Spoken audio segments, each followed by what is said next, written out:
Okay, screen 5, you're supposed to be looking for the derivative of this one. And it's a chain rule problem. You're going to rewrite this as y equals 4e to the u, which means that u, of course, is going to be x squared plus 7x.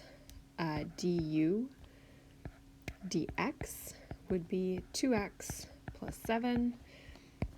dy du is 4e to the u.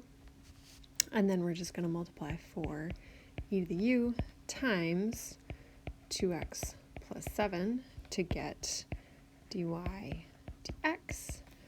And then we need to, of course, replace u. So dy dx is 4e to the x squared plus 7x.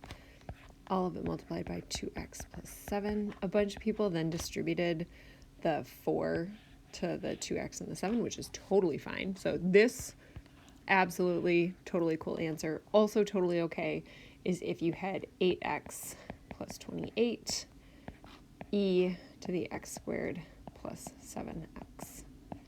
Let me know what questions you got.